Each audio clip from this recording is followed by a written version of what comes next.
Your Phoenix Suns have gone to Los Angeles and did what they needed to do. They split the 2 games at the Staples Center, winning again on a Sunday. Those 12:30 games have been treating the Suns pretty nice so far as they defeat the Lakers by a score of 100-92 and now have tied the series in the first round 2 games apiece. Welcome to everybody who is joining us, whether you are watching along live on Facebook, YouTube, or Twitter, or if you are listening on the Bright Side of the Sun podcast network. We truly appreciate it. I'm going to bring in Matthew. How you doing over there, bud? Oh, I'm positive as hell. Positive Nancy over here. Way to go, Suns. I love everything I saw tonight. Absolutely a great victory. How are you? I'm fantastic. Saul, how you doing? It looks like you're still kicking it in Idaho. I'm still stuck in Idaho, but great day. That was a phenomenal win, and the only thing I got to say is, oh, how the turntables have turned. The turntables have turned, y'all. Yes. And welcome, Espo. There he is. Are you in Houston, my friend? Houston, do we have an Espo? Jet? Yes, I am in Houston, and we don't have a problem here. We are in good hands right now. The series is even in more ways than one. We now have seen, as Saul said, the turns have tabled on the Lakers here, and now Lakers fans are probably going to be bemoaning a lot of the same things Suns fans have through the first 4 games of the series, but home court's back and everything's good, boys. Inadvertently, we have taken this show nationally. I don't know how this happened, but I'm in Idaho, Espo's in Houston. I don't know what's going on. And we're at a bar in Tempe, Arizona, because that's where Matthew and I like to hang out, is bars. So apparently, and we've got Paul right here from Fanning the Flames is joining us. It was a fun little watch party out here at Four Peaks in Tempe. So thank you to Four Peaks for hosting the Suns Jam Session / the Suns Solar Panel, all of which you are now international, or not international, just national, whether it be in Idaho or in Texas. We're coming from you all over the place. So thank you again to everybody who is watching along live. This is a reminder that if you are doing that, please go ahead and hit the subscribe button. If you're on YouTube, smash the like button. You can become an elite jamster or a flaming baller by clicking the join button or following the link in the description. Feel free to donate to the show via the super chat, because if you do, Matthew and I might actually get to go to Game 5. Okay, we could use those donations for Game 5. Okay. Please be sure to leave a 5-star review on Apple Podcasts, and we'll read it right here on the pod. You can email the show, sunsjamsession@gmail.com. You can follow the show at Suns Jam. You can follow the Suns Solar Panel at Suns Solar Panel. You can follow me at Darth Void. You can follow Matthew. I'm Matthew Lissay. You can follow Espo. That Espo. You can follow. So easy for you. I'm so jealous. And you can follow Saul. At Saul Step Back Bookman. Bagbo, there you go. So on that note, ladies and gentlemen, are you guys drinking nationally? No, I don't. No. It's downstairs, dude. It's downstairs. It's hot outside. Well, cheers, Matthew. Cheers to all the Suns fans. Suns win, baby. Suns win. Let's talk about beating those Los Angeles Lakers. Let me hear it. Let me hear it. Let me hear it. Come on, let me hear you say. Beat LA. Let me hear you say. Beat LA. Let me hear you say. Beat LA. Let me hear you say. Beat LA. Go Suns. Beat LA. Let me hear you say. Beat LA. Let me hear you say. Beat LA. Let me hear you say. Beat LA. Go Suns. And beat LA, the Suns did today by a score of 100-92. Saul, you nailed it. I mean, the tables have turned, the turns have tabled. I mean, it's literally a carbon copy of Game 3, except it went in the Suns' favor, especially with Anthony Davis going down. Saul, why don't you kind of kick us off and tell us what your thoughts are, and what do you think about the Anthony Davis injury? Is it going to be something that we should be looking at going into Game 5, or do you think this is just something temporary? Will he be hampered moving forward? Well, I mean, clearly he was hurt if he couldn't finish out the game. So he's going to be, I assume he's going to be a little banged up going into the next game if he plays. But, you know, hey, listen, we've been down this road for the last 3 games with CP3 playing the way he's been playing and hurt the way he was hurt. So, hey, there's no sympathy points going the Lakers' way for this for sure. I think, you know, this is why when you talk about the Lakers and the teams that kind of coast and kind of, you know, find their way towards the end and do the load management thing and sit these guys. When they get to the playoffs, they're not quite ready. And I think Game 1 of all games might come back to haunt the Lakers because they weren't completely ready to go in Game 1 Anthony Davis only having 13 points, but everybody was healthy for them. And so now you got CP3 starting to come back. AD gets hurt. This is what you feared if you were a Lakers fan, is that one of your main two guys was going to get hurt because they've been plagued with injuries all season. And here we go. And now this is a golden opportunity. Game 5 is probably going to be the biggest game in this of basketball in the last 12 years for sure. And it's going to be fun to watch. Yeah, I mean, we talked about it last show that it was about the Suns imposing their will, Monty making changes, figuring things out.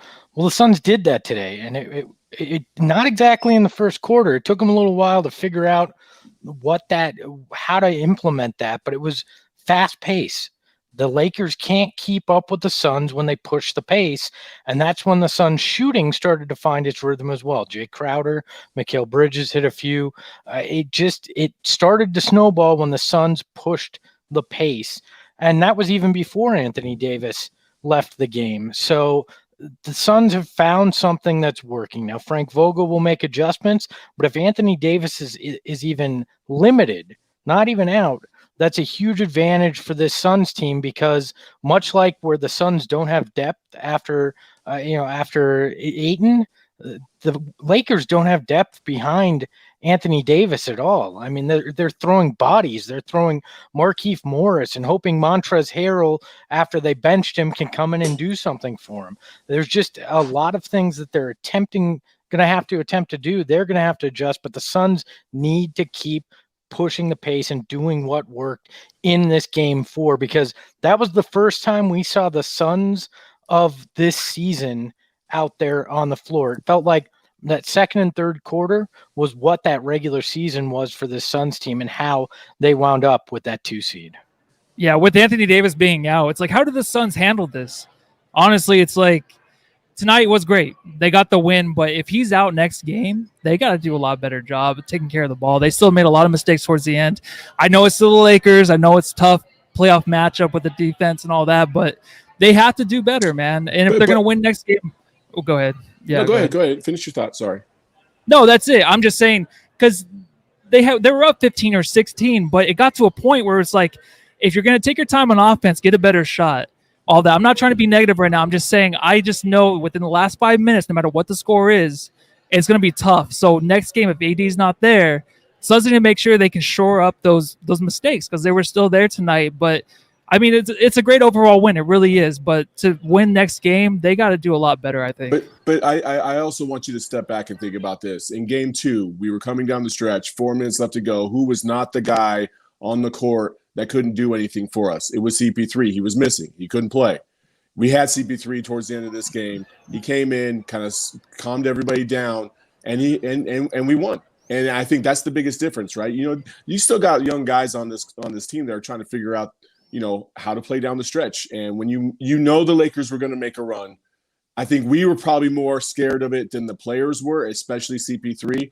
And once he came into the game, he kind of settled everybody down, and they hit a couple big shots, and that was that. So, but give Monty credit. He let kind of that unit with Campaign out there play until it started to wane, and then he knew exactly when to get CP3 in there to calm it down for that final 4 minutes. And you're completely right, Saul. That influence, I think, had a big impact on why they didn't let the lead slide. Sure, they missed a few shots. CP3 missed one himself, but I think he was a calming presence. It wasn't, oh, here it goes, everything's going to snowball. It was, okay, guys, let's just take care of business on the defensive end, and we're fine. And they did. And you know, Matt, I think they played well down the stretch. The Lakers are going to make a run. I'll get what I can fortify what Matthew's saying, because you look at that fourth quarter, and yeah, the Lakers made a run. They scored 27 points in the fourth.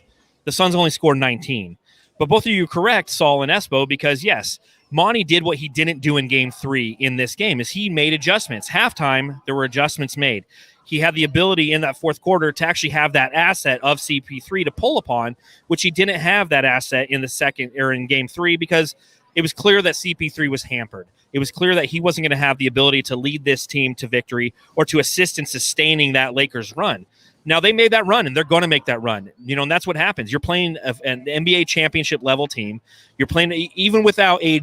This is a team that has LeBron James. Although there were a lot of bullshit calls kind of down the stretch, as per usual, with him. But I think that the fact that they had the ability to close them out in those final 2 minutes is what it came down to. Because that run happened with about 10 minutes to about 2 minutes, and it was kind of like, okay, here come the fouls, here comes the missed shots, here comes the rush possessions, here comes all these things that have been detrimental to the Suns. But once CP3 kind of calmed the team down, once those final 2 minutes happened, the Suns ultimately locked him out, won by a total of 8 points. And I couldn't be happier. Matthew, it's like God is shining down upon you. For some reason, the light is coming in right behind Matthew. He looks like do I look he's beautiful up or what? And I'm also shining. Faded out. I'm gonna bring into the podcast our friends from Fanning the Flames. They're joining us from right next to me. So there you go. There's Paul. There's Justin. Unmute yourselves and say what's up, guys.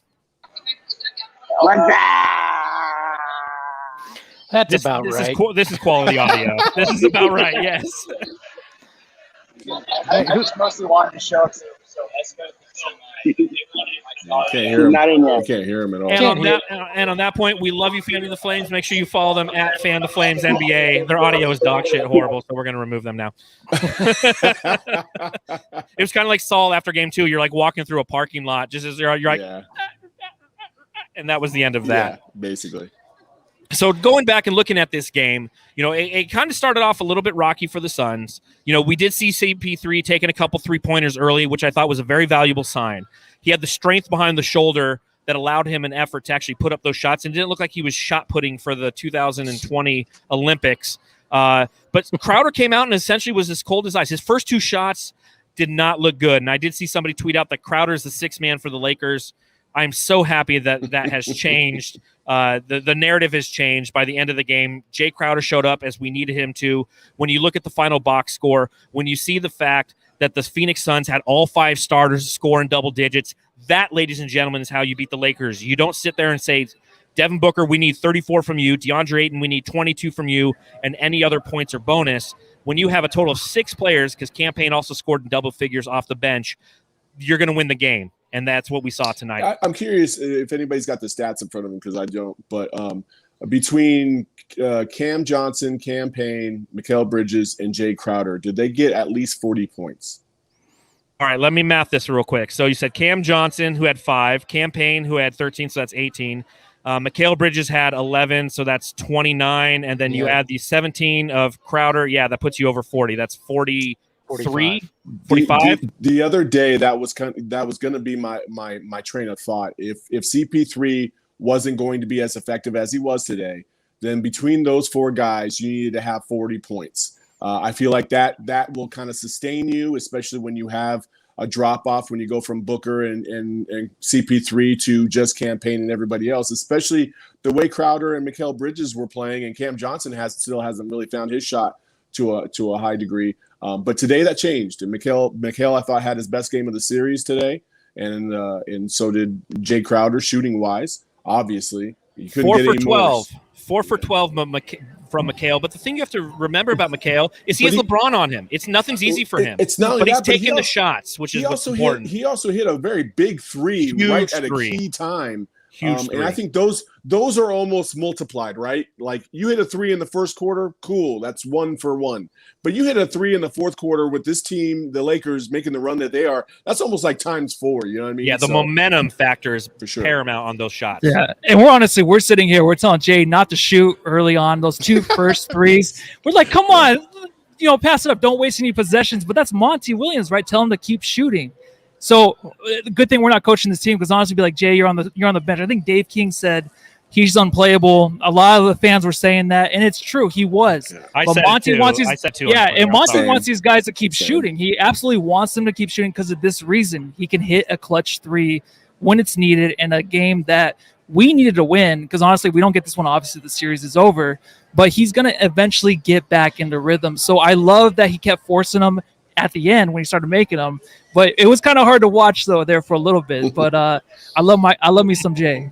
Well, look, he's been good defensively, though. He's been a positive, and that's the thing. It was much like in games where DeAndre Ayton may not have had a huge offensive impact. It was the other end of the floor. You knew that Jay Crowder was going to provide you something if it wasn't offensively, and I love his toughness. He doesn't back down. He does not care that it's LeBron James who he's guarding at times, or when he was on Anthony Davis. He's going to play them just like any other guy he plays. And I loved that hard foul on LeBron. He saw that Marc Gasol got away with something like that, so he went, all right, well, I'm not going to give LeBron the easy layup. I'm not going to just allow him to waltz through the lane. I'm going to send a message. And then when LeBron started jawing at him, he just stared at him. And I loved that. That was the kind of thing that was saying, we're not going anywhere. If you guys want to get through us, you are going to have to work your asses off. And I appreciate that about Jay Crowder, because that's been the hallmark of this Suns team all year. They were the enforcers. They were the scrappy ones. And you saw that today, and Jay was a big part of that. And that's what was missing in game 3 was, as Saul so eloquently said, is we were allowing the Lakers to live rent-free in our heads. And whatever they wanted to do, physically, emotionally, they were pushing the Suns around. And I think that, we all kind of knew there was going to be one inexperienced game, a game in which, especially with Chris Paul being injured or hampered, that the Suns wouldn't have the ability to push through those emotional moments, if you will. And they reset. They took a couple days off. CP3 is obviously feeling better. I think that, we can talk about him here momentarily. But I can't echo enough what Espo just said. Jay Crowder manning up to LeBron. This whole team as a whole manning up to the opposition and saying, listen, we're the Phoenix Suns, okay? We are the number 2 seed. And you came out and you gave us your best shot again early in the first half, and we absorbed it. And then we decided that we're going to impose our will. And that's a phrase I will use time and time again relative to the Phoenix Suns and the way that they can play basketball in a positive manner. If you come into a game with the mindset that, listen, we need to impose what we do versus them allowing them to impose what they do, we have a mental edge. And that mental edge was back tonight. And I know that coming into this game, it's one of those things that I was definitely worried about. I mean, that game 3 was a punch in the face for the Phoenix Suns. And to see Jay Crowder not allow it to, not to put up with the bullshit, to see DeAndre Ayton continue to play physical, to see that Devin Booker, although again, I think we can talk, Devin Booker didn't have a great game again, and it's understandable. They're throwing everything in the kitchen sink at him. I think KCP not being in does help. I know that KCP isn't the greatest defender in the world, but, bodies that are athletic against Devin Booker have been a challenge for him. And when he's part of a double or triple team, it's something that I think that he has problems with. What do you guys see without KCP being out there? I'm going to disagree with you for that. The reason why is because Devin Booker is the superstar of this team, and he does need to play better. I don't give a shit if they throw the whole team at him. He's got to find a way. All the good ones find a way, and he's got to find a way. Tonight, for him not to score in the second half until under 5 minutes left to go in the game, that's unacceptable. You can't have Agreed. That, and if this team wants to get very far, Devin Booker is going to have to find that elite level of shooting and playmaking because he was pretty sloppy with the ball earlier on in the game. I saw a lot of comments. Even the commentators made several comments about, or a comment about, he was throwing the ball away and his passes weren't crisp and clean. Some of them were to DA, some of them were to other players, and he was getting mad at them. And I'm like, dude, you're the one making this bad play. Like, you're setting your team up for failure. And Thank the you. player doesn't do that. Oh, I understand DA should have caught the ball a couple times for sure. But the next time, there was a specific play in the second half where I want to say it was Drummond or somebody was literally waiting right there on the block for Devin Booker to turn and go into him. And as soon as Devin Booker turned, Devin jumps and he has nowhere to go with the ball. And he just turns the ball over. And I'm like, dude, you got to stop doing this kind of stuff. You should know that. You should know that. You should know by now. You're going to get double teamed. And it's going to be just about every possession. Look, I get frustration with him not being the man, but he did have 17 points, had 5 assists, 7 rebounds. But most importantly, If I told he you got before to the game, free throw line. if I told you before the game, Devin Booker only has 17 points in this game, do you think the Suns win? Nope. I would have I said, come what in did here Chris and the Paul first do? thing I hear is crapping all over one of the Suns players. You What's going missed on? all the good stuff, You Dave. missed We're all the 20 good minutes stuff. into the What's going podcast. on? I'm the only Jump one in positive 20 in this whole minutes. conversation. What's going on? You can't jump Matthew's 20 the minutes into the positive guy. conversation. And then How get mad at is us. Matthew the positive guy? I'm sitting here defending Devin Welcome, Booker. ladies and gentlemen who are listening to the podcast versus watching the podcast, to Dave King. He has joined us. Dave, what's that shirt say? The 12? What is that Sun shirt you're wearing? It says the timeline, baby. Oh, the timeline. Okay, that's fantastic. Guess when the Suns got good again in 2020, just like they always said they would. Hey, who came up with that great tagline? That is a I fantastic don't know, some tagline. loser on the internet. Pay and then that someone guy. else stole it from him. Yeah, some Pay loser, this and then man. Some somebody loser. else. It looks used like it. he's in his basement on his I gaming am console in my- with his big leather chair. I am in Hold my on, brother-in-law's theater Are you room, 16 and again? I wish. I feel like I'm your age, so that's not a good thing. So Well, how that's you definitely doing, not Dave? 16. How you I'll tell you doing? that. Tell Hey, us man. what you saw tonight from Devin Booker. Join the Devin Booker What conversation I saw and then from pick it Devin up from there. Booker is he's still getting all the Lakers' attention, and he handled it a lot better tonight than he did on Thursday night. That's for sure. That dude's kept his head the entire game. The Lakers were going after him, and they had their schemes, and you know what? We all knew their schemes were not going to work if Chris Paul was Chris Paul. And guess what? Their schemes did not work. Chris Paul just had all the room in the world to move, and he did. Now the Lakers are going to have to adjust again, and guess what? Devin Booker's going to get a little bit less attention. Guess what? He's probably going to look a lot like he did on game 1. Because when you're not being double and triple teamed with every defender shading towards you and leaving the other guys undefended, gosh, hey, Jay Crowder made a couple threes. Now you can't leave him completely alone anymore. So I'm feeling very positive about the Suns going forward in this. It feels like they're coming back. The only caveat I will say to that, and I understand where you're coming from, Dave, I do, is that you got to make adjustments, right? And I think Devin Booker hasn't made the adjustments that I'd like to see yet. Like, for instance, CP3, early in the third quarter, he was struggling getting the ball across half court against Dennis Schroeder because he was playing under a lot of pressure. So what did he do? He just deferred to everybody else. And then played his game and found his spots. And I think Devin had half the team's turnovers tonight, 5 out of 10. Like, He always has half the team's turnovers every game. Well, I want him to improve. They still won 51. They won the freaking game. I don't care if Devin Booker Yes, scored let's stop shitting 0. all over him. I don't care. Well, okay. Let me This change is the about the big subject picture, then. guys. Wait, Saul, I finish your don't care thought. about the immediate future. I care about the big picture. I want to win the series, and I think to win the series, he does have to play a little bit better. I'm with agree you, Saul. that. There you You go. need- Well, there's It'll go ahead, help when he's Matthew. not triple teamed. I'm with you. Go ahead, Matthew. All right, That's how it. about this? I'm with Saul. Let's get He's off playing a lot Booker. better. Devin Booker was spending the weekend hanging out, having a good time. Came out and won a game. Okay, that's what's important. 5 for 14. You guys from are the field. riding Devin Booker so hard. No, he's no, gonna no, be no, the no. smooth baller of the week. Ooh. Ooh, okay. You're Well, riding him chafing- harder the than chafing Kendall, ball. all right? The chafing Oh ball. my God, guys! That's Come on. That's him right You're now. rubbing all the hair on. Ayton Watch 2021. DeAndre Ayton once again showcased his ability to be a dominant big man in this game. 14 points, 17 rebounds, 6 for 8 from the field for DeAndre Ayton. He continues to wow. He continues to make numerous people eat their words. And, as I look at the way that DeAndre Ayton plays, I feel like the Lakers kind of want him to do what he wants to do.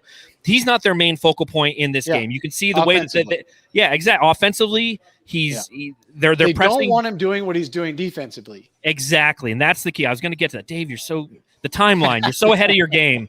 It's crazy, but offensively, they're letting him do what they wanted, what he wants to do, because they're pressing the guards. They're pressing Devin Booker. They're pressing CP3. They're trying to create turnovers from the front court, from our guard play. But defensively, he was absolutely, again, fantastic tonight.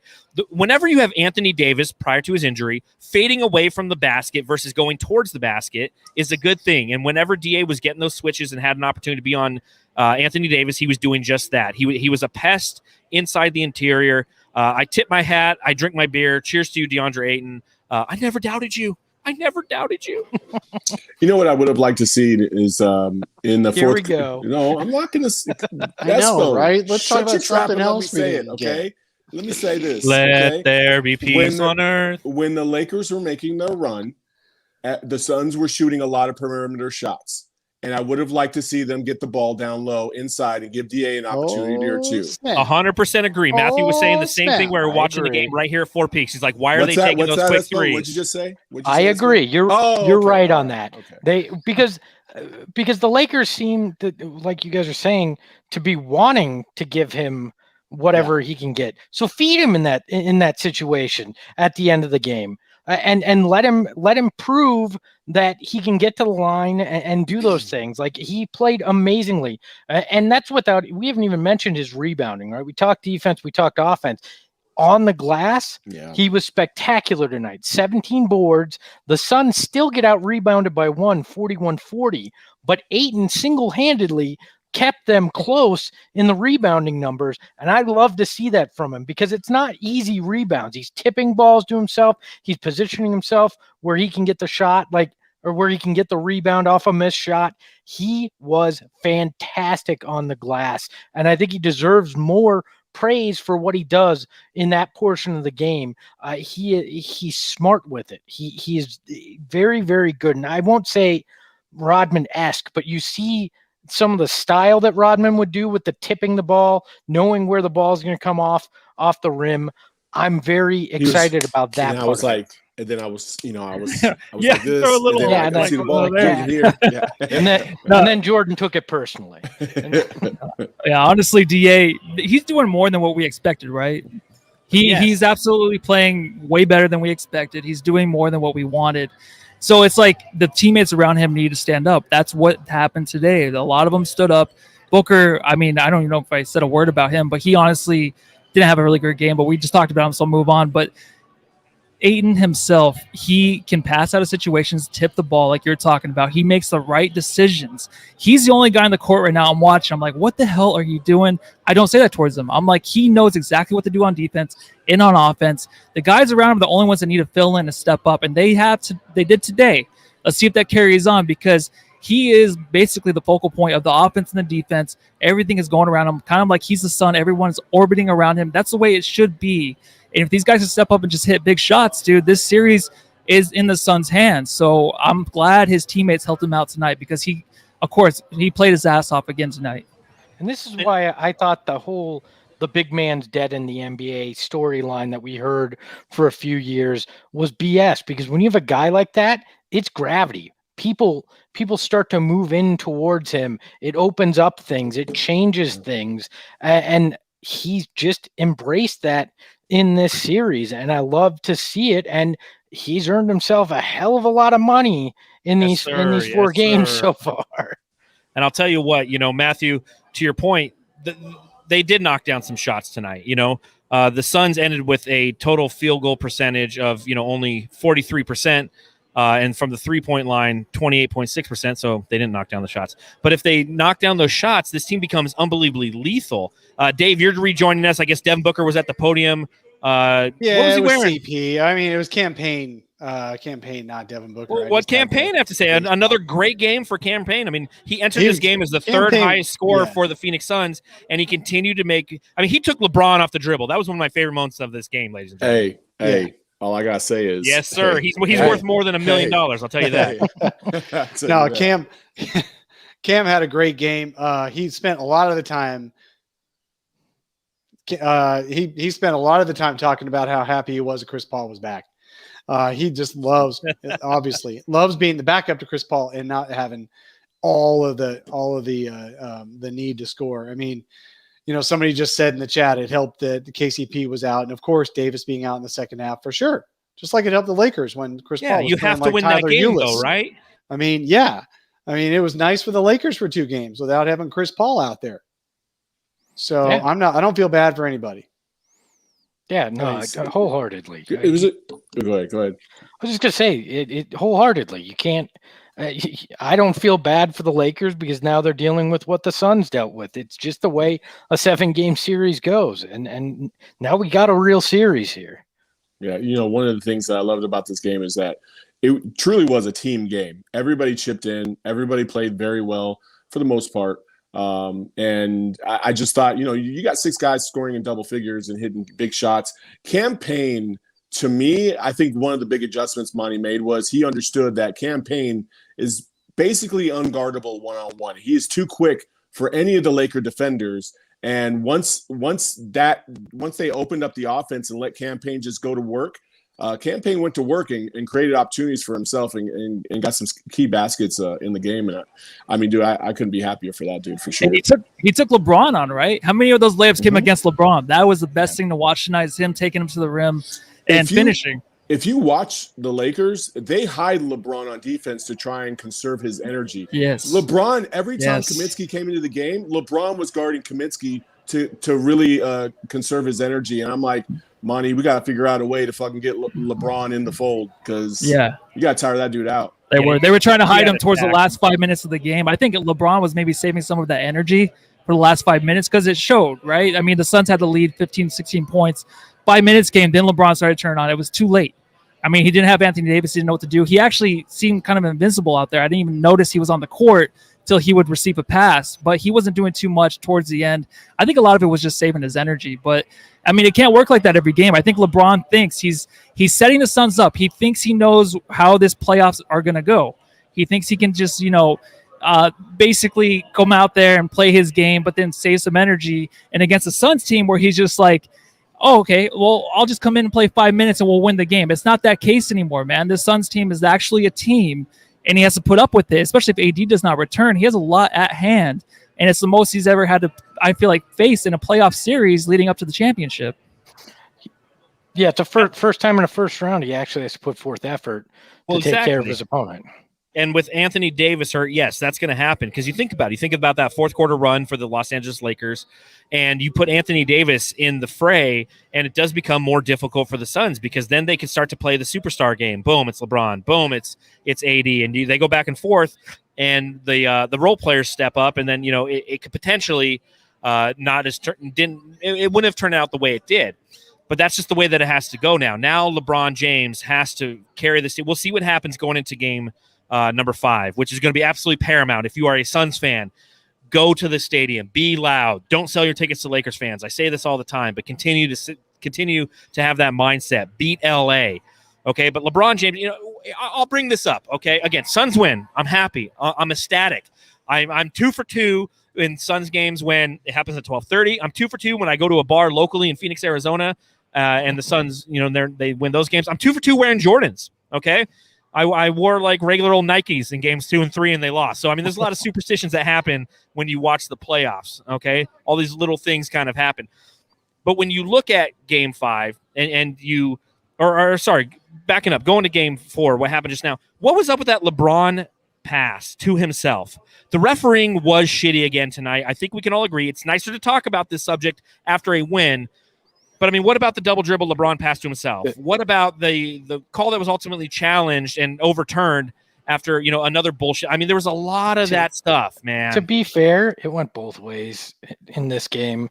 The Lakers got some non-calls. I mean, they probably could have called Crowder for a flagrant foul, just like they could have called Marcus Saul. I mean, there were multiple things. They could have called, the Marcus Saul one. That I think that could have been a flagrant foul. They could have called DA for just being so fucking awesome because I can't get over how great he was. Yeah, look, tonight's not a night that I think the refs complaining about the refs. I mean, maybe in the first half, there were some rough patches there in officiating. Obviously, that was a double dribble by LeBron, but all in all, I felt like this was a pretty evenly bad called game on both sides. It was, but game 5, looking at that is going to be fascinating. With people I'm happiest for are the fans. They get to see a truly important basketball game, one that's going to be unbelievably exciting. And if the atmosphere is anything like game 1 or game 2, I mean, if that cranks up another notch, it's going to be intense. And it's not like the Lakers just don't have the amount of fans in the building. The Suns are going to have 16,000 on Tuesday in that building. It is a true home court advantage, and hopefully they can ride that wave. I completely agree. The Suns are set up. It's a 3-game series now, and you got 2 of the next 3 at home. Yep. You got to take care of business in Game 5. You don't want to see the Lakers at home at their place in Game 6 with everything on the line. You just know AD would somehow finally fix his leg and come back and ball out, right? An update on AD, by the way, Frank Vogel says that he's undergoing further evaluation, and they'll provide an update tomorrow. So it's not really much. Now of an that's update, the opposite groin of his knee injury. Am I correct, or am I incorrect in saying that? Was it a left knee strain and a left groin? I think he has the injuries same- everywhere. It's the same leg. I think it's the same groin, same leg. Okay. Yeah. So I don't know. Again, like Espo said, I'm excited for Game 5. I think everybody should be excited for Game 5. It's going to be loud. It's going to be rocking. And the Suns, I expect them to come out. Now they've got a lot of playoff experience under their belt, right? They've gotten 4 games. That should be enough to calm the nerves and get ready to go. And I expect them to come out and really play with their hair on fire, and hopefully send a message to the Lakers like, yeah, you got to close out teams when you can, and you can't take things lightly and kind of come into the playoffs half-assed like you did. And we'll see. Yeah, look, the Lakers threw their punch in Game 3. The Suns gave them a haymaker back in Game 4, and now home court's back in Phoenix's favor, and it's take care of the 2 in Phoenix, and you win in 7. Been saying that the whole time, and I still think that's going to be the case. I think they're going to win in 7 in this series. What a fantastic playoff basketball, ladies and gentlemen. Playoff basketball. There's nothing like it.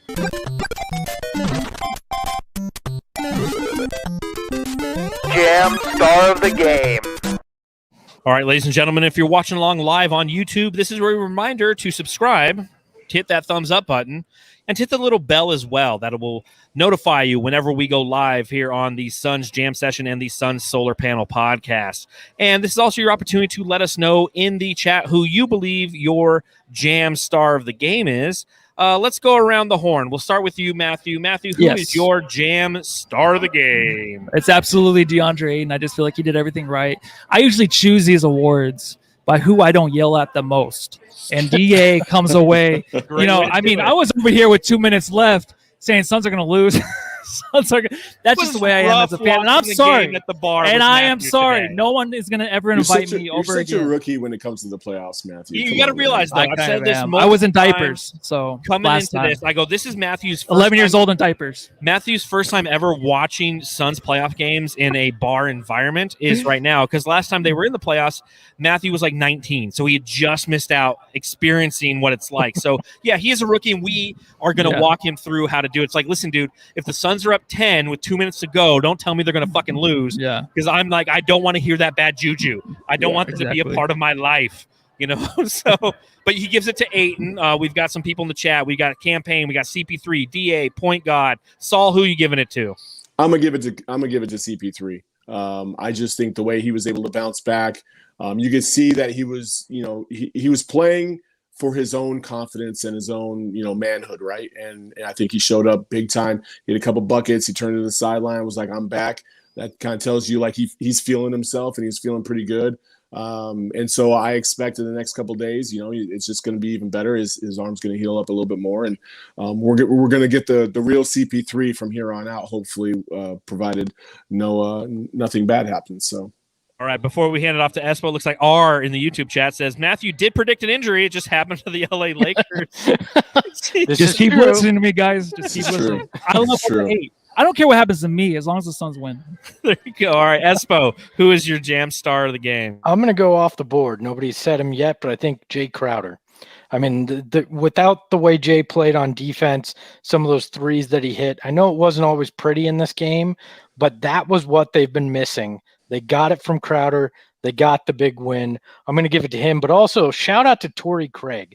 5 points, 5 rebounds, a big block in 11 minutes today. Those were minutes in the first 2 games that were going to Dario Saric that weren't meaningful minutes. And you get 11 solid minutes out of Torrey Craig. He deserves some praise too, because it's those little things that I think helped get the Suns back on track today.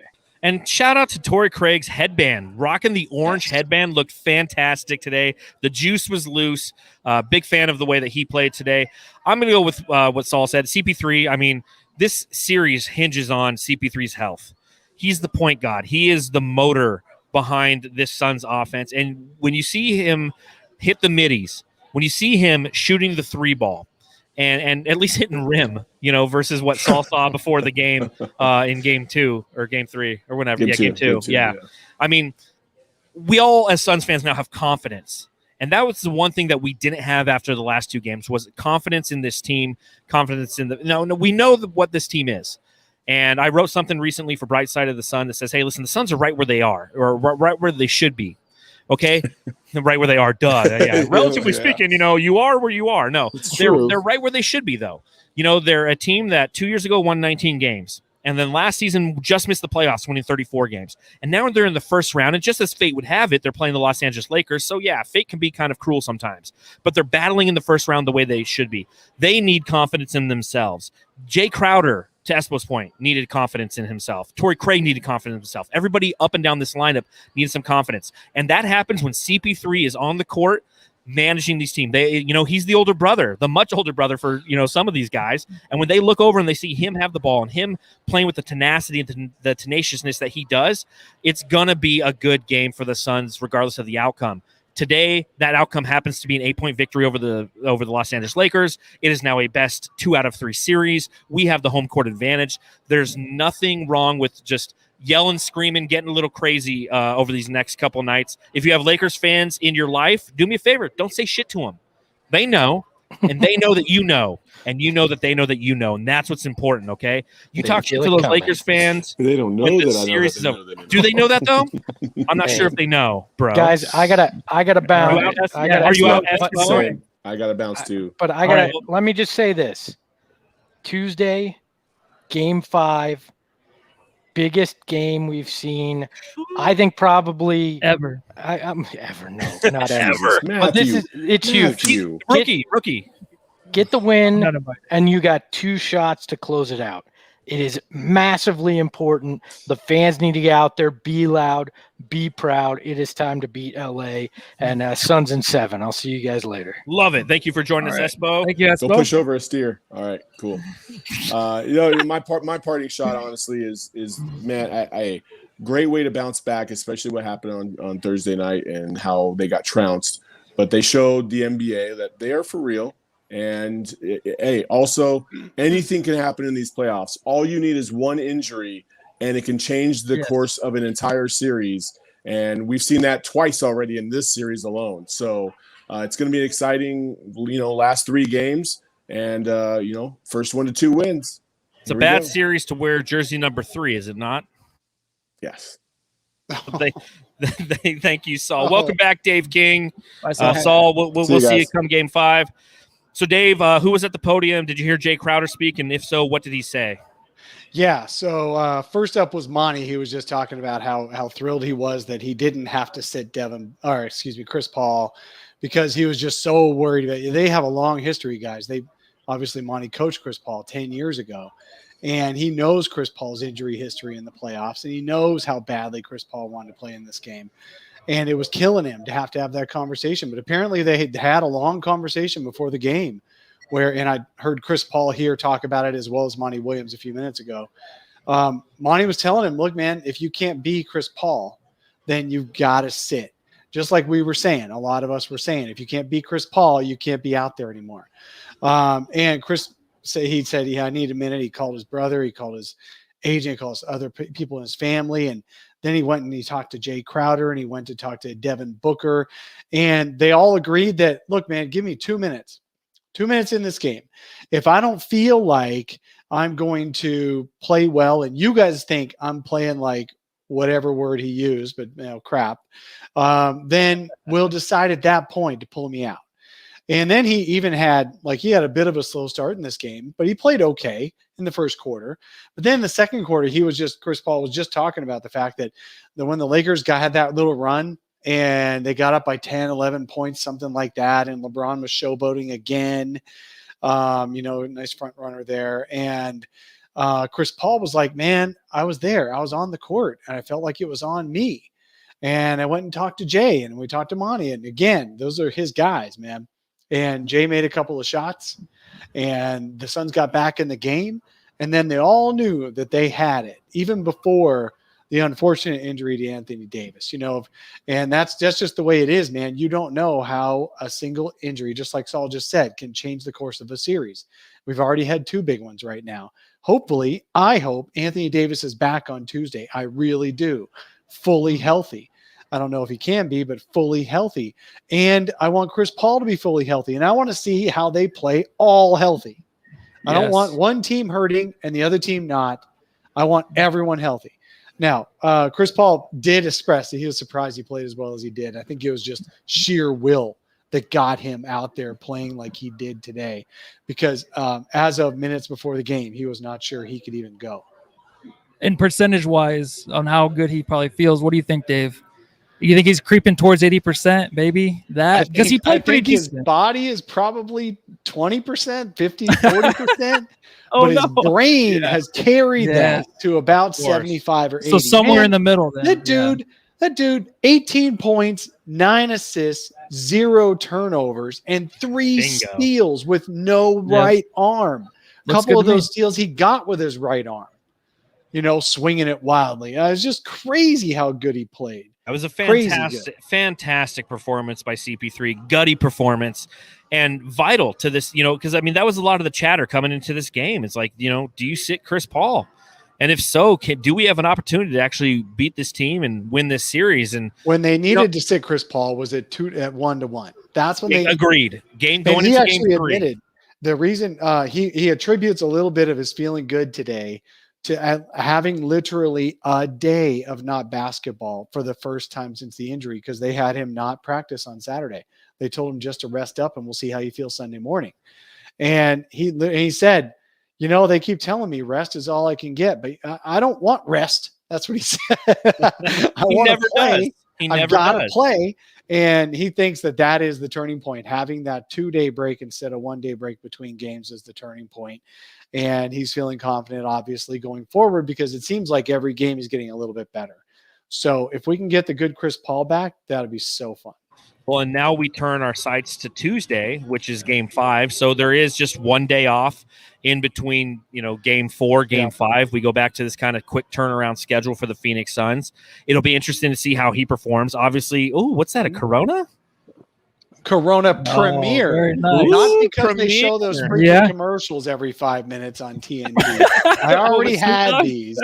Is there a lime in that, though? Or you drink it No. raw? I just drink it straight. straight. We're drinking Four Peaks here. I drink my coffee black and I drink my beer. I got water now. Yes. Yeah, don't put fruit in beer. It's not right. But we're drinking Four Peaks. Again, shout out to Four Peaks. Thank you ever so much for hosting us and allowing us here. We really appreciate it. But yeah, as we look towards game 5, obviously the health of Chris Paul, the health of anybody who wears the jersey number 3 in this series is going to be paramount, because we don't know what the status of Anthony Davis is going to be. And I'm with you, Dave. I want to beat this team at the best. Yeah. You never want excuses. You never want the opposition to be like, well, one of our all-stars was out. We could say the same thing for the Phoenix Suns. I don't think any Phoenix Suns fan sat around and felt, was saying, no, we would have beat you if Chris Paul was playing every one of these minutes, because I'll tell you, in game 3, we were overmatched. I felt like it was a coaching adjustment match. I do feel like it would have been it just every game is 2 could have.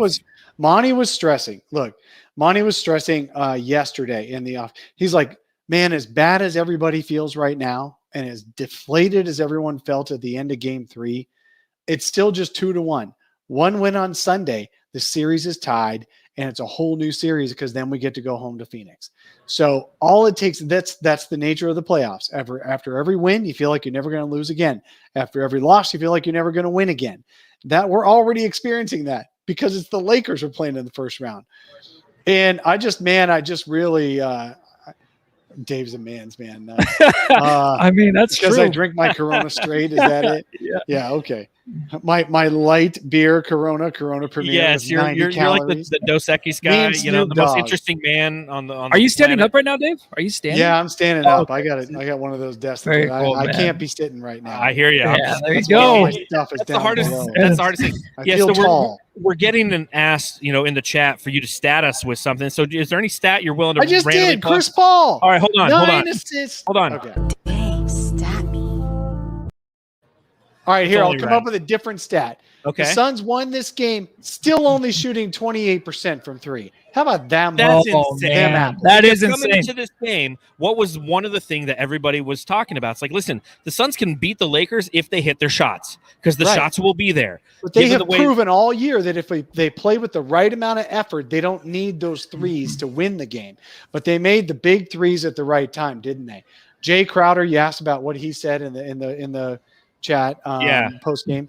So he was just like, look, okay. So first of all, Monty said Jay was kind of down on Thursday, and then he was down on Friday. Saturday he was back to himself, and then today, obviously, he had a really good game. Jay, for his part, was like, no, everything's the same. Every game's the same. Sometimes the shots goes in. Sometimes the shots don't go in. He is the most up and down shooter I have ever seen. The guy will miss 9 in a row. Then, you know, it's likely on one of these next games he's going to make 6 of 8, and they're all going to be contested. And that's why we need that. Yeah, and he's moving his way up towards that. Yes, he's moving his way up towards that. It was nice seeing Mikal Bridges actually make some shots too. 4 for 12. Some shots. Mikal needs to find his way in this series. He's a little bit thin and small. Yeah, 25. Little bit thin for the big front line, and he's being forced to play a lot of – I mean, the Lakers are playing LeBron James at small forward. It's tough for Mikal to stand up to that. The dude he's Inspector Gadget, but when you get into his chest, you can bump him back. So Cam Johnson has a little bit more stand in the bucket than Mikal does. So it's been tough for Mikal in this series, but I'm looking forward to him having a couple of good games. He certainly made the shots he needed to make today. That's for sure. Well, that's really good. Definitely. And all season long, I feel like we didn't expect too much from Mikal Bridges really to do too much on offense. But in this series, you kind of don't expect it to because of the LeBron James factor. But he's kind of moving his way in there. You saw a few more shots inside. You see him feel a little bit more comfortable from 3. So that's good to see because you want as much as you can get going into game 5. Sand in the bucket, Chuck Stabar, not sand in the butt. All right, sand in the butt. Sorry, whatever you guys are talking about.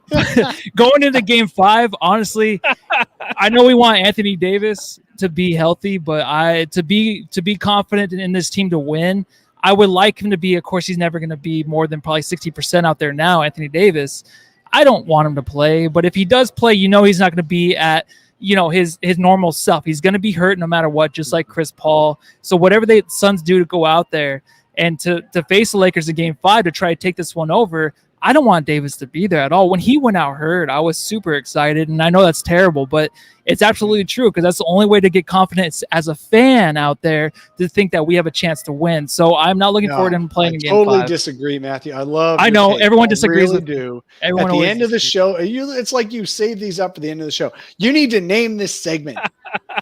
Boy, you got to name this segment. Yes. We'll call it Matthew Finally Talks. We'll call it Matthew Freak Finally me Talks. out, Matthew, or something like that. Matthew freaks me out or something. Freaks us out because I do not something. look forward to needing somebody else to get injured for me to feel like the Suns can win. I feel like the Suns can win any game that they're fully healthy. No, I know you did, and that is the worst. Stop it. Don't I predicted Anthony Davis to get. I know. All right. So, terrible. anyways, let's rein it in here. I got a question for both of you, crazy some bitches. You look at the starting 5 for the Lakers tonight. You have 6 points from Anthony Davis. Obviously, he got injured. You had 5 from Andre Drummond. You had 8 from Dennis Schroeder, which I think is absolutely huge for the Suns to shut down Schroeder. And you had 6 from Wes Matthews as he started in place of KCP. The only starter for the Los Angeles Lakers to score in double figures was LeBron James, 25. Can we replicate this going into game 5? Okay, yes. And let me tell you why. You can do the stat me again if you want to. But the Suns Hold on. This is too good. Dang, stat me. Oh, Man, I'm yeah. statting you guys a couple of times today, baby. All right. The Suns, after Careful, I'm getting gonna be killed in the sore. paint in games, sand in the butt, after being killed in the games 2 and 3 in the paint, the Suns actually had more points in the paint today, 44-36 than the Lakers. Do you know how they did that? It's not because the Lakers got lazy. You saw Schroeder, you saw Anthony Davis, you saw LeBron James, every one of them drive into the paint. Kyle Kuzma, little blonde-haired boy. I don't care what color his hair is any one day. I don't know what it is anymore. But zero is not a they number. were Can we all agree on driving that? into the paint, and they were all getting stopped because the Suns actually, what they did is they spent the last couple of days repracticing their defense to protect the paint without having all the size that all these other teams have. And that's what they did. Every time Schroeder got in there, Kyle Kuzma, all those guys were driving. There was 3 Suns in the paint, and yet they still didn't have room to kick back out to an open 3 because the Suns know how to shift and then scramble back. That was incredible. That was really fun to watch. The Suns really had just re-honed in on their defense, guarding the paint, and it worked really well. Only LeBron James, because he's LeBron James, right? 6'9", 290, and he can fly. Yeah, he can get And to he the can rim. fall. And he can, well, yeah. He can fall with Yeah, the he best was of them. not fouled on a couple But you of know, those where again, he we threw go into himself game into the steam. 5. We go into game 5, and we know that Frank Vogel, his team, they're going to try to make that adjustment as well. And the question is this sustainable for the Phoenix Suns? Yeah, so it's sustainable because this is the Lakers game. And if the Suns can actually pack the paint on their drives and know when they're, and also shift back to just give reasonable contests on the 3-pointers, those guys are not good 3-point shooters. They could have a good day here and there, but they're not good 3-point shooters. So if you pack the paint and you defend well enough to make it so they don't kill you down there. And obviously the Suns didn't foul like crazy again today, which was nice to see. So that is the big difference in the game. And that is sustainable as long as the Suns are on their game and they practice it and they saw it work and they can do it again. No one wants to absolutely. get killed down there. You know what I'm saying? Hey, man. I'm honestly, I'm more confident with the Lakers taking those wide open threes than anything in the paint. Even if it's like triple defenders in there for the Suns against LeBron or Anthony Davis if he's healthy, I want them to shoot the wide open 3. I honestly can watch that on the TV instead of hiding my eyes every time they go in the paint. So I'm way more comfortable with that. Well, and to your point, Matthew, Suns are winning 2 out of 3 if it's up to Wes Matthews and Ben I hope McLemore so. to shoot them into the games. Yes. The Los Angeles Lakers shoot 35% on the season from 3. That is 21st best in the league. So this isn't, for those of you who have been watching a lot of playoff basketball, and I don't know, some people are just casual Suns fans and they're joining us. So thank you. Welcome. Hit subscribe, hit thumbs up and like. Maybe you are a more seasoned NBA watcher, but when you watch teams like the Nets and the Bucks and, these are teams that are flamethrowers from downtown. The Lakers, they are not. They're a team that likes to beat you with size, with physicality, and with a little flopping along the way because that's who their 2 big guys are. They're not a guard-centric team. They're LeBron James and Anthony Davis. They are a forward-centric team. So if we can shut them down from the outside, and again, going in, you hit the best stat that that makes me smile as we look forward in the series, Dave. The Suns did not shoot well from 3. Everybody said coming to this game, the Suns need to shoot better from 3. Right. And we still won the game. And that is unbelievably paramount. That as a Suns fan, as a member of the Phoenix Suns, you go into game 5 with the confidence, knowing that you still haven't played your best basketball yet. Your best basketball of this series was the first 16 minutes before Chris Paul got injured in game 1. Yes. Yeah. Yes. Yeah. All right, so game 5 predictions. Before we get out of here, we're going to go around. Matthew, we're going to end with you because you always have a great prediction, and I'm just really interested to see. It's funny because he's sitting over here, but on the screen he's over here, so I should really do like this so it looks right. Matthew, I'm really looking forward to hearing what you have to say. But Dave, we'll start with you down there. I turned the wrong way still. I'll start with. All right, I'm down below. Am I the White Thunder from down under? Yes, you're the White Thunder, the Silver Thunder from down under. Silver Thunder from down under. Do you have a mercy word? All right.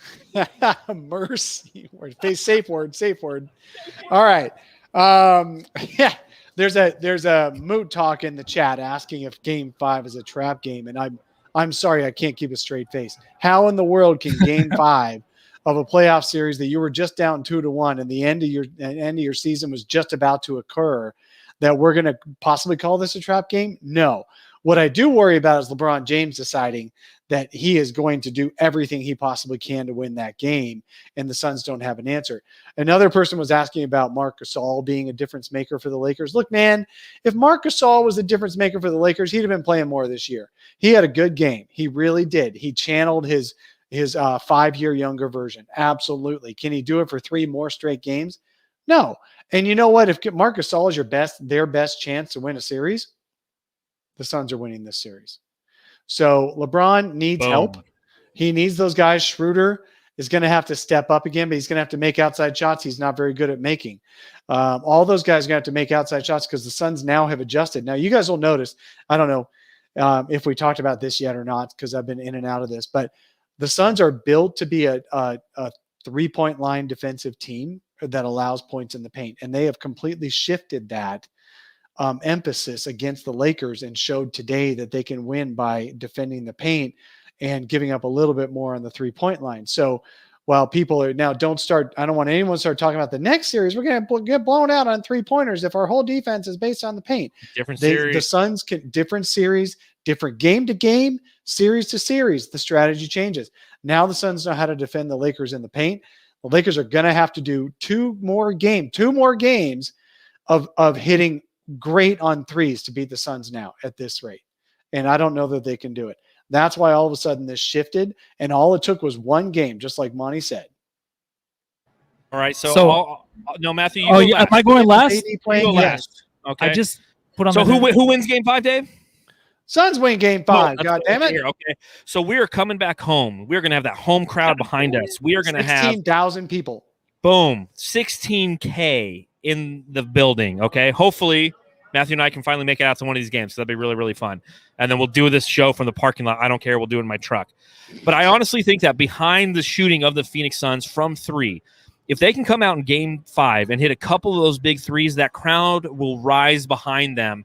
And then you have to deal with the mighty purple and orange wave. And I don't think it's enough for the Lakers to sustain. Anthony Davis obviously is the biggest question mark moving forward. You know, I see plenty of people in the chat, agreeing with Matthew. Is like, listen, I don't want him out there. Let me be a realist. I don't want him out there. I see plenty of people saying, what Dave and I are kind of referencing is like, listen, you want to beat them at their best. Listen, regardless of what happens, if AD's out there, if they're not, the fact that the Suns has the ability to shoot the 3 ball well, the fact that the Lakers, they're 4th best in the league at guarding the 3-point line, but we still are finding ourselves wide open on over 40% of our 3-point shots thus far this series. If we start knocking them down, that crowd is going to get crazy. It's going to get loud. They've proved it before. There's going to be 16,000 Suns fans in there. We go up 3-2 on Tuesday. We come right back here for the podcast, and we talk about the potential of closing out the Los Angeles Lakers. So, Matthew, what do you think? Well, with LeBron being out, Anthony Davis being out, if he is, well, who knows? He might not want to play because honestly, he's going to have to give a full 48-minute effort, which LeBron hasn't done all season, right? He hasn't tried all season except for the beginning of the season, maybe when they started out great. But that energy that he needs to actually finish out the Suns in game 5, it's not going to be there. So that's one thing to watch. If Anthony Davis is going to be hurt, I'm not just saying it because, I don't want him to play because he's their second best player and they're going to win if they have him on the floor because that's what's going to happen. If Anthony Davis is there, they'll probably end up winning. All right, the Lakers will probably win. But if he's not, the only reason that the Suns can win is because LeBron James has to throw that effort out there. He has to actually try, and that's going to be very, very difficult for him. You saw the rest of the Lakers team tonight to where they couldn't even handle dribbling the ball sometimes because they didn't even know what to do out there without Anthony Davis. So that is LeBron. That is the rest of their team. That's the way they're going to be in Game 5. If Anthony Davis does play, I'm not saying the Suns won't win. It's going to be very tough. That's why tonight I wanted to see them end this game better. But then when it comes to the situation, just like a quarterback going out and getting injured, the opposing defense doesn't know what to do as much. So adjusting to that was pretty hard on the fly for the Suns, even though it is Anthony Davis.